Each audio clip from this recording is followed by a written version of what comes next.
Évangile de Jésus-Christ selon saint Jean. En ce temps-là, Jésus disait à ses disciples, « Amen, amen, je vous le dis, ce que vous demanderez au Père en mon nom, il vous le donnera. Jusqu'à présent, vous n'avez rien demandé en mon nom. Demandez et vous recevrez. Ainsi, votre joie sera parfaite. » En disant cela, je vous ai parlé en image. L'heure vient où je vous parlerai sans image et vous annoncerai ouvertement ce qui concerne le Père. Ce jour-là, vous demanderez en mon nom. Or, je ne vous dis pas que moi je prierai le Père pour vous, car le Père lui-même vous aime, parce que vous m'avez aimé, et vous avez cru que c'est de Dieu que je suis sorti. Je suis sorti du Père, et je suis venu dans le monde.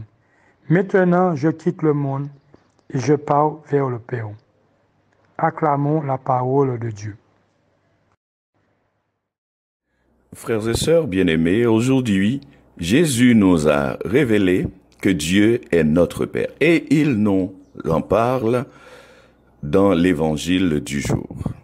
Le Père lui-même vous aime parce que vous m'avez aimé et vous avez cru. Après l'ascension, on pourrait croire à un éloignement, une absence.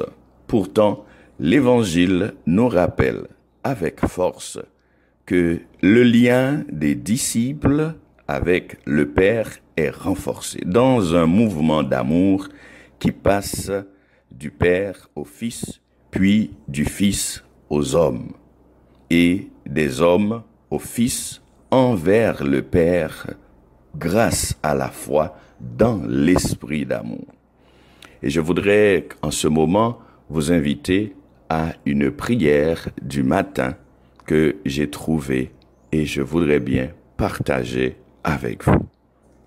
Ce matin, ô Seigneur, ouvre mes lèvres et ma bouche proclamera ta louange.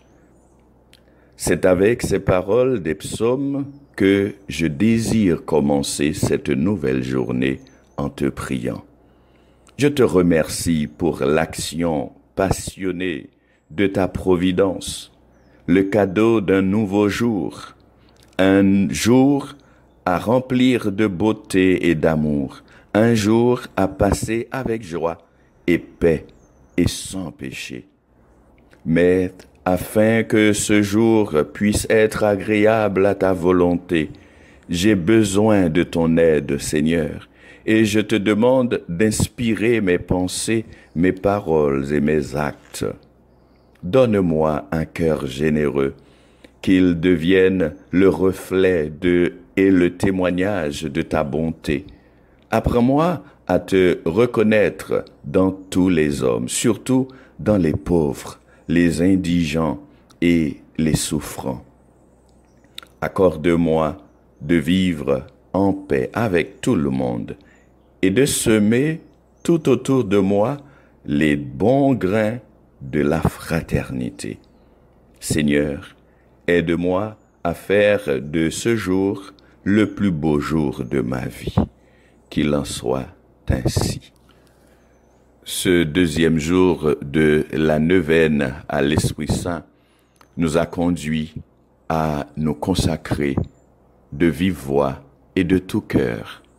Personnellement, donc, puisque c'est important de se consacrer soi-même à l'amour dans l'Esprit Saint pour recevoir cette inondation d'amour venue de l'Esprit Saint, pour être dans la confiance totale en Dieu et en son Fils Jésus-Christ, notre Rédempteur, mais aussi pour nous laisser plonger dans cet amour ineffable et être en mesure d'aller vers l'autre.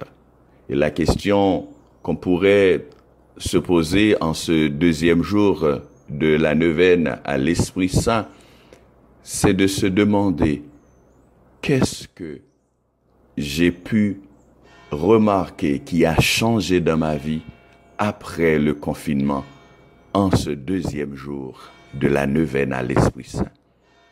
Ô Esprit Saint, aide-moi à grandir dans ma foi pour être avec les autres des facilitateurs, des catalyseurs de l'espérance et de l'amour fraternel.